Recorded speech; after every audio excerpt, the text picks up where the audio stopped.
Well, we're negotiating right now, and it's also BRICS. You know, they have BRICS, which is basically a group of countries that are anti the United States, and India is a member of that, if you can believe it. Se pretende en Venezuela un cambio de régimen para imponer un gobierno títere que no duraría ni 47 horas.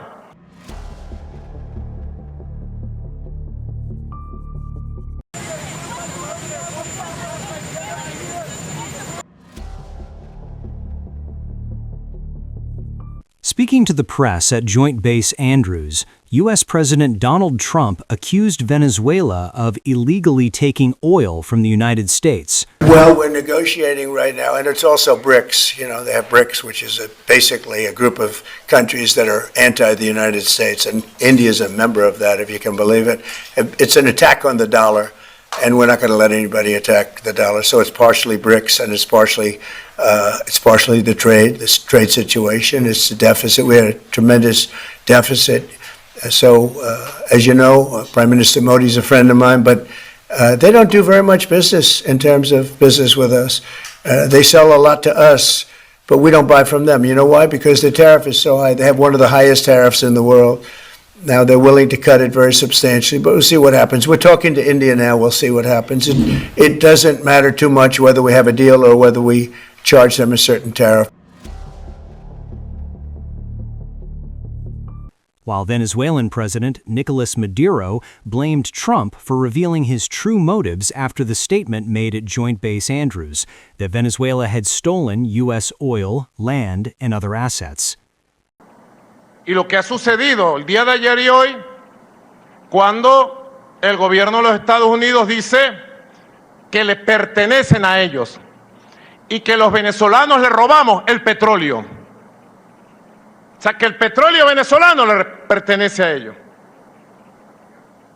Que los minerales venezolanos, el oro y todos los minerales le pertenecen a ellos.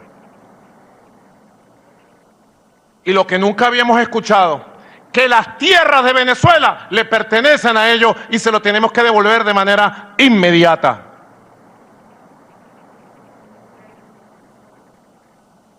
Sencillamente, es una pretensión guerrerista y colonialista. Y lo hemos dicho bastante y ya todo el mundo ve la verdad. La verdad ha sido develada. Se pretende en Venezuela un cambio de régimen para imponer un gobierno títere que no duraría ni 47 horas, que llegue a entregarle la Constitución, la soberanía y todas las riquezas y convierta a Venezuela en una colonia. Sencillamente eso no va a pasar. Nunca, jamás. Never, never in the life. Venezuela será colonia de nada, de nadie, jamás. This verbal counterstrike between Trump and Maduro took place the day after Trump said that he would impose a blockade on all sanctioned oil tankers transiting Venezuela.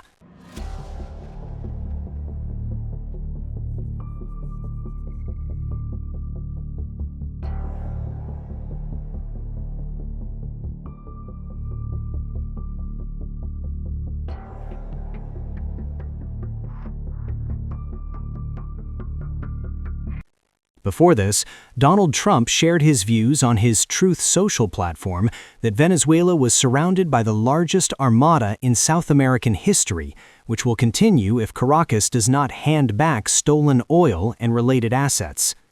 Since August 2025, the United States, under the Trump administration, deployed military troops to the Caribbean and launched several airstrikes on vessels which, as per them, were smuggling drugs, leading to an aircraft carrier strike group entering the region in November. The Trump administration has raised a historical claim to Venezuelan oil.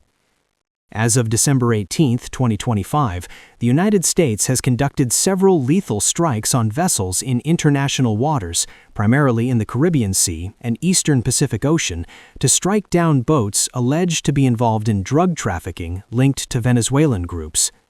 The U.S. has been carrying out these strikes since September 2025, more than 10 strikes carried out so far.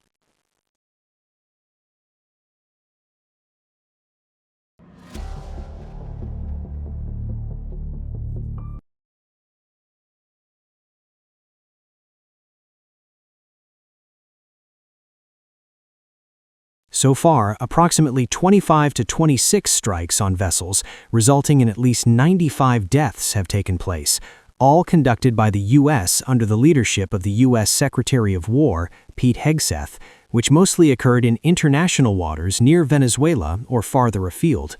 On December 10, 2025, U.S. forces seized an oil tanker off the Venezuelan coast as well. Even the United States Homeland Security Advisor, Stephen Miller, argued that America built the nation's petroleum industry, an industry nationalized in 1976. In a telephonic interaction, Maduro and United Nations Secretary General Antonio Guterres discussed the ongoing issue with the United States on December 17th. President Maduro stressed that such statements must be categorically rejected by the United Nations system, as they constitute a direct threat to sovereignty, international law, and peace. The UN chief called for an immediate restraint and de-escalation of the conflict between the US and Venezuela. Amidst all this, Maduro called for a potential military union with Colombia, threatening Trump against his mission to invade Venezuela. Los militares de Colombia, que conozco muy bien, los llamo a la unión perfecta con Venezuela para que nadie ose tocar la soberanía de nuestros países.